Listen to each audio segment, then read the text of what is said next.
నేను Chandramouli. Welcome to Chandu knowledge hub.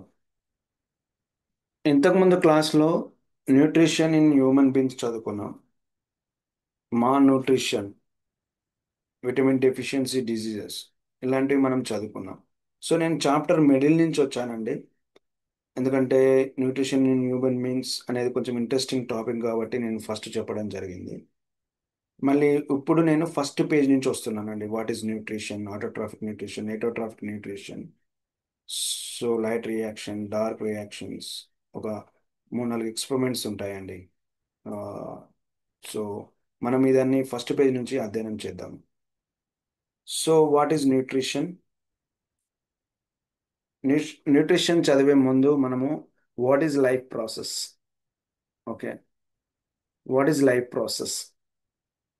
Life process అనేది basic function that are necessary to keep an individual organism alive.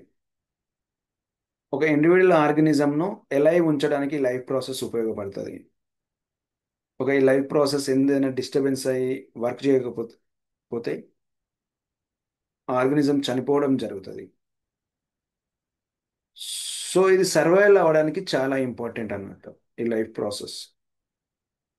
For example life ప్రాసెస్కి example nutrition, respiration, transportation and excretion.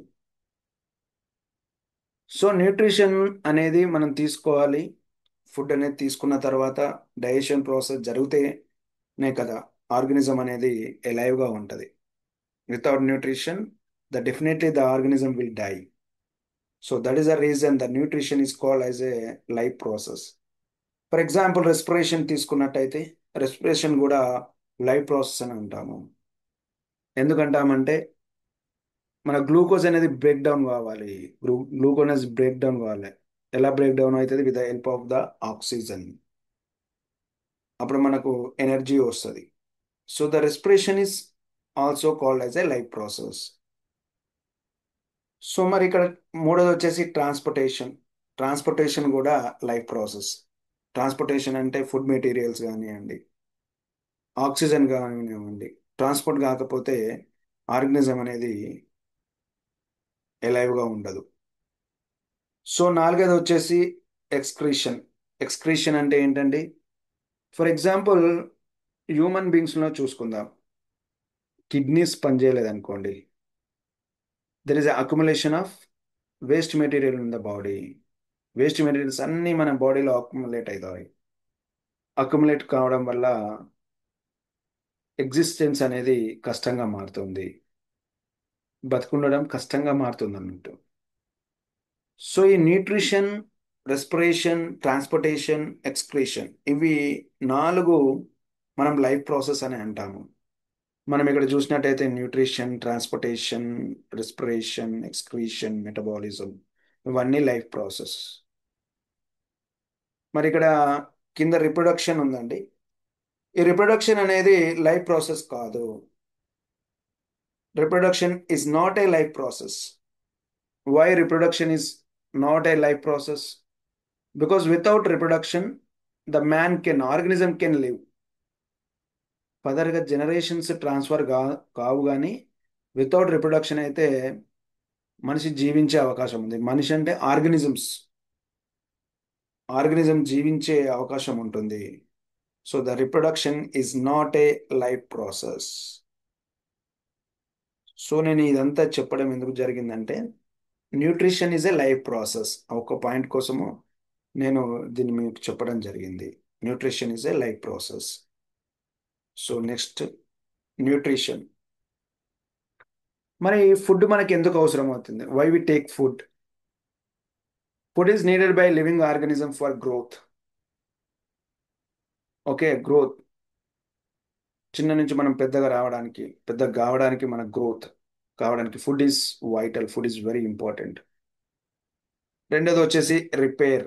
Repair అంటే ఎప్పుడైనా wound healing జరిగింది అనుకోండి. For example repair అంటే ఏదైనా దెబ్బ తాకింది, అది రిపేర్ కావడానికి మన బాడీలో ప్రోటీన్స్ అవసరం అండి. మన బాడీలో ప్రోటీన్స్ అవసరం. ఆ బాడీలో ప్రోటీన్స్ ఉపయోగించుకొని అది వూండ్ హీలింగ్ అనేది జరుగుతుంది. Energy requirement. ఎనర్జీ రిక్వైర్మెంట్ మన ఫుడ్ బ్రేక్ డౌన్ అవుతుంది. గ్లూకోజ్ అనేది బ్రేక్ డౌన్ అయ్యి ఎనర్జీ అనేది ఇస్తూ ఉంటుంది. For example walking, sitting, standing, listening the classes, ఇవన్నీ ఫుడ్ వల్లనే వస్తాయి మనకు. అంటే food is needed, energy requirement అంటే ఇవన్నీ వస్తాయి. Walking, sleeping, everything come on under the energy requirement. And also maintain the body temperature. Food ఎందుకు అవసరమో, food is needed by living organisms for growth, repair, energy requirement and maintain the body temperature.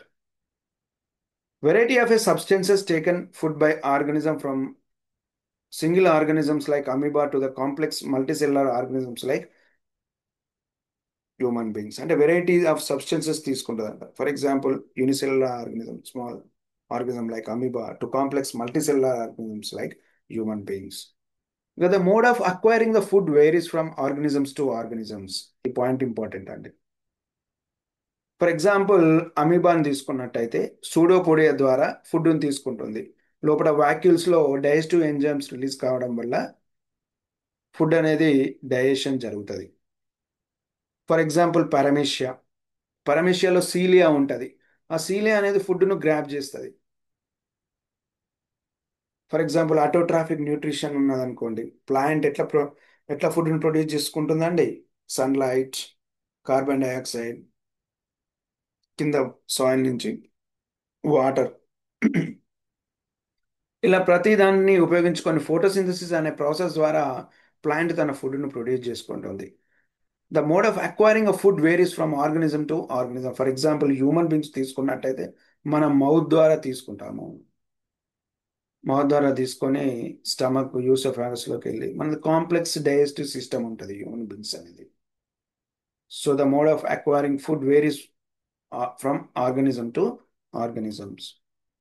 ఇక్కడ difference between autotrophic and ఎటోట్రాఫిక్ nutrition చదువుతామండి, చాలా important అది.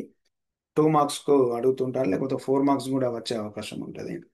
So autotrophic nutrition అంటే the organism prepare their own food. Okay, మరి ఎలా prepare చేసుకుంటాయి? By process of photosynthesis. ఫోటోసింథసిస్ను ఉపయోగించుకొని organisms తన ఫుడ్ను తనే ప్రొడ్యూస్ చేసుకుంటాయి. For example green plants. Okay, green plants prepare their own food by process of photosynthesis. దీన్నే మనం అంటాం autotrophic nutrition. Auto means self. Heterotrophic nutrition అంటే it is a mode of nutrition in which organism depend on the other. For example మనం human beings చూసుకోండి, మనం plants మీద, other animal products మీద depend అవుతాం. We can't produce food for our self. We depend upon the others like plants, animals, foods, animal products మీద మనం depend అవుతాం. So it is a mode of heterotrophic nutrition. అంటే it is a mode of nutrition in which the organism depend on other for their food. Depend on other for their food. Example, all animals and fungi exhibit this type of nutrition. So this is called autotrophic nutrition and heterotrophic nutrition. మనం ఇప్పుడు autotrophic nutrition గురించి చదువుదాం. తర్వాత ఈ autotrophic nutrition గురించి చదివిన తర్వాత ఎటోట్రాఫిక్ న్యూట్రిషన్కి వెళ్దాం. సో ఆటోట్రాఫిక్ న్యూట్రిషన్ అంటే ఏంటి? We know that autotrophs are organism capable of using light energy. Autotrophs అనేది లైట్ ఎనర్జీని ఉపయోగించుకొని కాంప్లెక్స్ కెమికల్ కాంపౌండ్స్ను ప్రొడ్యూస్ చేస్తాయి. It synthesize chemical compounds. మరి దే అక్వైర్, ఓకే, ఎక్కడి నుంచి? Nutrients from mineral salts, water from the soil, water from the soil నుంచి వాటర్ను ఉపయోగించుకుంటుంది. As well as the gases from air, gases from air అంటే carbon డైఆక్సైడ్ని ఉపయోగించుకుంటుంది. ఇలాంటి సింపుల్ సబ్స్టెన్సెస్ను ఉపయోగించుకొని అవి కాంప్లెక్స్ కాంపౌండ్స్ లాగా మారుతాయి అన్నట్టు. అంటే చూడండి, ఈ సింపుల్ సబ్స్టెన్సెస్ను ఉపయోగించుకొని like mineral salts, water, carbon dioxide from air, atmosphere, ఇవి ఉపయోగించుకొని కాంప్లెక్స్ కాంపౌండ్స్గా ఫామ్ అవుతాయి. ఈ కాంప్లెక్స్ కాంపౌండ్స్ ఏంటండి? Carbohydrates, proteins and lipids from this simple substances. They are capable of producing complex substances like carbohydrates, proteins, and lipids from these simple substances. ఈ complex substances ఏవైతే ఉన్నాయో, carbohydrate, protein, lipids ఉన్నాయో, ఇవి maximum living organisms use చేసుకుంటాయి. ఇదే చెప్పాడండి point. This compound produced by autotrophic plants are utilized for providing energy to the most of the living organisms. So this is called autotrophic nutrition. అంటే autotrophic nutrition అనేది photosynthesis process ద్వారా జరుగుతూ ఉంటుంది. Nutrition కు సంబంధించిన డయాగ్రామ్ ఒకసారి చూద్దాం. So ఇక్కడ ఎనర్జీ, సన్లైట్ ఎనర్జీ ఉపయోగించుకుంటుంది. అట్మాస్ఫియర్ నుంచి కార్బన్ డైఆక్సైడ్ను ఉపయోగించుకొని అండ్ సాయిల్ నుంచి వాటర్ను యూజ్ చేసుకొని కాంప్లెక్స్ కాంపౌండ్స్ను ఫామ్ చేస్తుంది.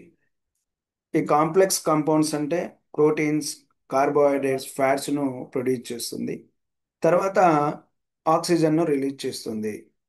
సో ఇది డయాగ్రామాటిక్గా what is autotrophic nutrition. So next వచ్చేసి what is photosynthesis. So photosynthesis అనేది universal food provider. Okay, photosynthesis అనేది universal food provider for all living organisms. ఇది తర్వాత స్లైడ్ రూపంలో ఎక్స్ప్లెయిన్ చేస్తానండి. ప్రస్తుతం అయితే ఈ క్లాస్ వినండి. Okay, so we know that among all living process, the process of photosynthesis make plants the universal food provider for all living organisms. So ఇక్కడ investigation అనేది స్టార్ట్ అయింది. అంటే లైఫ్ ప్రాసెస్ ఎలా ఉంటుంది అనేది ఇన్వెస్టిగేషన్ స్టార్ట్ పెట్టారు. కానీ దాని యాక్చువల్గా ఆ ఎక్స్పెరిమెంట్స్ను బుక్ రూపంలో తేవడానికి, అంటే రికార్డ్ చేయడం స్టార్ట్ పెట్టింది మాత్రము 17th సెంచరీలో. సో ఇక్కడ చూడండి, investigation into the life process might have started a long ago, but actual experimentation to know about plants needed have recorded in the 17th century. 17th century నుంచి record చేయడం జరిగింది, అంటే life process ఎలా జరుగుతుంది అనేది.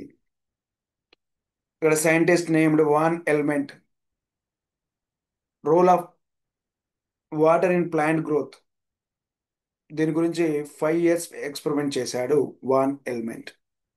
The scientist named Van Helmont established the role of water by experiment conducting by him for 5 years. తర్వాత proper definition of photosynthesis రావాలంటే తర్వాత మళ్ళీ 300 years పట్టింది. సో ఇప్పుడు ఫోటోసింథసిస్ యొక్క డెఫినేషన్ చూద్దాము. Photosynthesis is a process which plants contain green pigment called chlorophyll, building up a complex organic molecules from simple inorganic molecules using sunlight as a energy source. This process is called photosynthesis. ఇది గుర్తుంచుకోవాలండి, ఒకటికి 2 సార్లు రావాల్సి ఉంటుంది. So ఇదని explain చేస్తాను నేను ఒకసారి. Building up a complex organic molecules, క్లోరోఫిల్లో కాంప్లెక్స్ ఆర్గానిక్ మాలిక్యూల్స్ ఫామ్ అవుతాయి అంట. దేన్ని ఉపయోగించుకోనండి? Simple inorganic molecules using as a sunlight energy source. Simple inorganic molecules అంటే water, carbon dioxide, for example NPK, nitrogen, phosphorus, potassium ఇలాంటివి ఉపయోగించుకొని, ఈ simple inorganic molecules ఉపయోగించుకొని కాంప్లెక్స్ ఆర్గానిక్ మాలిక్యూల్స్ ఫామ్ అవుతాయి. ఎక్కడ ఫామ్ అవుతాయి అండి? క్లోరోఫిల్లో. ఎనర్జీ సోర్స్ ఏంటండి? ఇక్కడ sunlight as a energy source. So ఒక డెఫినేషన్ వచ్చినప్పుడు దాన్ని ఎక్కువ మగప్ చేయడానికి ప్రయత్నం చేయొద్దండి. దాన్ని అర్థం చేసుకొని ఒకటికి 2 సార్లు రాయడము, లేకపోతే రిపీటెడ్గా చూడడము అలాంటివి చేయాలి. డెఫినేషన్ అనేది కొంచెం ప్రాపర్ డెఫినేషన్ వేయకుంటేనే కొంచెం మార్క్స్ ఎక్కువ వచ్చే అవకాశం ఉంటుంది. సో ఈ మళ్ళీ ఫోటోసింథసిస్ అనేది డెఫినేషన్ అనేది చాలా ఇంపార్టెంట్ అండి. ఫోటోసింథసిస్ దట్ ఫార్ములా అనేది చాలా ఇంపార్టెంట్. సో యా, తర్వాత సిబి వాన్నెల్ ఫస్ట్ వర్క్ అంతా పర్పుల్ బ్యాక్టీరియా మీద వర్క్ చేశాడు. అతను ఏం కనుగొన్నాడు? Light play important role in the photosynthesis. Light అనేది ప్రముఖ పాత్ర పోషిస్తుందట ఫోటోసింథసిస్ ప్రాసెస్లో. C B van Niel discovered, invented. So ఇక్కడ instead of water, bacteria use అయ్యేది హైడ్రోజన్ సల్ఫైడ్. వాటర్ బదులు హైడ్రోజన్ సల్ఫైడ్ ఉపయోగించుకుంటుంది కాబట్టి ఇక్కడ ఆక్సిజన్ అనేది ఫామ్ కాలేదు. సో ఇన్స్టెడ్ సల్ఫర్ ఫామ్ అయింది. ఒకవేళ వాటర్ ఉపయోగించుకుంటే ఇక్కడ ఆక్సిజన్ అనేది ఫామ్ అయ్యేది. సో ఈ పర్పుల్ బ్యాక్టీరియా ఏం ఉపయోగించుకుందండి? హైడ్రోజన్ సల్ఫైడ్ ఉపయోగించుకోవడం వల్ల సల్ఫర్ ఫామ్ అయింది. Instead of water, bacteria used hydrogen sulphide as a starting material. Here no oxygen is liberated during the photosynthesis. Instead of it is sulfur. దాని బదులుగా sulphur form అయిందని చెప్తున్నాడు. మరి ఈ ప్రాసెస్లో ప్లాంట్ల మీద అధ్యయనం చేశాడు. తర్వాత గ్లూకోజ్ ఫామ్ అయింది. ఓకే, ఇప్పుడు ఆ గ్లూకోజ్ ఫామ్ కావడం వల్ల ఈ ఫోటోసింథటిక్ రియాక్షన్స్ ఇలా ఫామ్ అయింది. ఇక్కడ కార్బన్ డైఆక్సైడ్ వాటర్ను ఉపయోగించుకొని in the presence of sunlight as a energy, so glucose is formed. తర్వాత ఆక్సిజన్ ఈజ్ లిబరేటెడ్. సో ఇది బ్యాలెన్స్డ్ ఈక్వేషన్ అండి. యాసిడ్ బేసిస్ మన కెమిస్ట్రీలో బ్యాలెన్సింగ్ ద ఈక్వేషన్ ఉంటుంది. సో ఈ ఈక్వేషన్ అనేది చాలా ఇంపార్టెంట్. ఎగ్జామ్లో డైరెక్ట్ ఫోటోసింథటిక్ ఈక్వేషన్ అని అడుగుతూ ఉంటాడు. So carbon dioxide plus water in the presence of sunlight and it turns into the glucose. Production అనేది, సింథసిస్ అనేది గ్లూకోజ్ ఫామ్ అవుతుంది. తర్వాత ఆక్సిజన్ అనేది లిబరేట్ అవుతుంది. This is called a photosynthesis equation. So ఈ ఫోటోసింథటిక్ ఈక్వేషన్ అనేది చాలా important. చూడండి ఇక్కడ డయాగ్రమాటిక్గా చూడండి మీరు. Sunlight as energy sources, carbon dioxide from air, water, okay, soil నుంచి వాటరు, ఇన్ఆర్గానిక్ మాలిక్యూల్స్ అంటే నైట్రోజన్, ఫాస్ఫరస్, పొటాషియం ఇలాంటివి ఉపయోగించుకొని ఇక్కడ గ్లూకోజ్ అనేది ఫామ్ అయింది. ఆక్సిజన్ అనేది లిబరేట్ అయింది. ఇది డయాగ్రమాటిక్గా చూపెట్టడం జరిగింది. మరి photosynthesis carbohydrates carbohydrates small and simple once ఉంటాయి అన్నట్టు. మరి ఇవి ఎప్పుడైతే కాంప్లెక్స్గా మారినాయో అవి స్టార్చ్ అండ్ సెల్యులోస్ రూపంలో మారుతాయి. ఈ గ్లూకోజ్ కార్బోహైడ్రేట్ కదండి, గ్లూకోజ్ అవి కాంప్లెక్స్ సబ్స్టెన్సెస్గా మారుతాయి. Example starch and cellulose. ఎప్పుడైతే నైట్ టైంలో ఫోటోసింథసిస్ జరగదు, స్టోర్డ్ ఫుడ్ అన్నట్టు. స్టార్చ్ అనేది స్టోర్డ్ ఫుడ్. ఫర్ ఎగ్జాంపుల్ మన గ్లూకోజ్, హ్యూమన్ బాడీలో గ్లూకోజ్ గ్లైకోజన్గా మారుతుంది. మారి గ్లూకోజ్ ఎప్పుడైతే మనకి అవైలబిలిటీలో ఉండదో గ్లైకోజన్ ఉపయోగించడం జరుగుతుంది. అదే విధంగా ప్లాంట్లో కూడా కార్బోహైడ్రేట్స్ అనేవి సింపుల్ వన్స్, ఇవి కాంప్లెక్స్ లైక్ స్టార్చ్గా ఫామ్ అవుతాయి. ఇప్పుడు ప్లాంట్కు ఫర్ ఎగ్జాంపుల్ నైట్ టైంలో ఫోటోసింథసిస్ జరగదు. అది జరగనప్పుడు ఈ స్టార్చ్ను ఉపయోగించుకుంటాయి.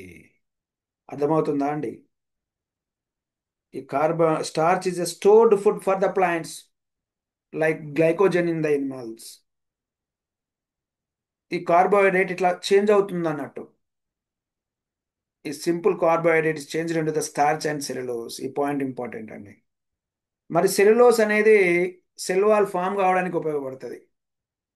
స్టార్చ్ మాత్రము ఎప్పుడైతే glucose, carbon dioxide, sunlight availability లేదో అప్పుడు స్టార్చ్ ఆ ప్లాంట్ ఉపయోగించుకోవడం జరుగుతుంది. సో ఈ పాయింట్ అనేది ఇంపార్టెంట్ అండి. Plants are capable of synthesis of all compounds like proteins and fats. So animals are not capable of synthesis of carbohydrates. Animals అనేవి carbohydrates produce చేయవు. So they have to depend on the plants. So next point is, can we state that photosynthesis is a basic energy sources for most of the living world?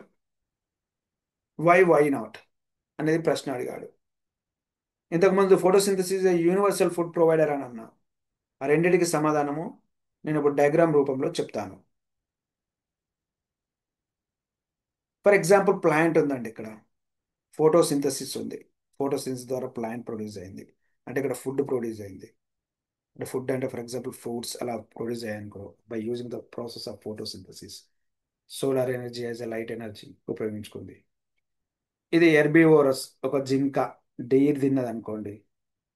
ఈ డెయిర్ను ఏం తింటుందండి? Lion తింటుంది. ఆ energy flow అనేది ఇట్లా జరుగుతుంది ఈ food చైన్లో. ఆ తర్వాత ఈ లయన్ అనేది చనిపోయిన తర్వాత డీకంపోజర్స్ అంటాం ఇవి. మళ్ళీ ఇవి రీసైక్లింగ్ అవుతాయి అన్నట్టు. ఈ మైక్రో ఆర్గానిజం తినడం ద్వారా ఇక్కడ క్లీన్ అయిపోతుంది అన్నట్టు. ఈ recycling the nutrients in the ecosystem. మరి ఇక్కడ ప్రశ్న ఏంటంటే, అసలు ఈ ప్లాంట్స్ అనేవి లేకపోతే, ఫోటోసింథసిస్ అనేది జరగకపోతే, ఈ డీర్ ఉండదు ఇక్కడ, దానికి సంబంధించిన లయన్ ఉండదు, ఆ తర్వాత ఈ మైక్రో ఆర్గానిజం డీకంపోజర్ రీసైక్లింగ్ అనేది జరగదు. సో మనం అందుకే అన్నామండి, photosynthesis is the basic energy sources of most of the living world. It is a universal food provider. So photosynthesis process అనేది చాలా చాలా ఇంపార్టెంట్. ఫోటోసింథసిస్ అనే ప్రాసెస్ ఒకటి జరగకపోతే అసలు ప్రపంచం అనేది ఉండదు వాస్తవంగా. మ్యాక్సిమం వ్యానిష్ అయిపోతుంది. So that is a reason. అన్నిట్లో చూస్తే the photosynthesis is very important process when compare to all the process to sustain livelihood. మనం బ్రతకడానికి, అంటే భూమి మీద మనుషులు, ఆర్గనిజమ్స్ ఉండడానికి ద ఫోటోసింథసిస్ ప్రాసెస్ అనేది చాలా ఇంపార్టెంట్. సో థ్యాంక్ యూ అండి. ఈ వీడియో మీకు నచ్చినట్టయితే లైక్, షేర్, సబ్స్క్రైబ్ చేయండి. నెక్స్ట్ క్లాస్లో మనము లైట్ రియాక్షన్, డార్క్ రియాక్షన్ సంబంధించినవి చదువుదాము. ఆ తర్వాత కొన్ని ఎక్స్పెరిమెంట్స్ ఉన్నాయి. ఆ ఇంపార్టెంట్ ఎక్స్పెరిమెంట్స్ చదవడం వల్ల ఈ చాప్టర్ కంప్లీట్ అవుతుంది. సో యా, థ్యాంక్ యూ అండి.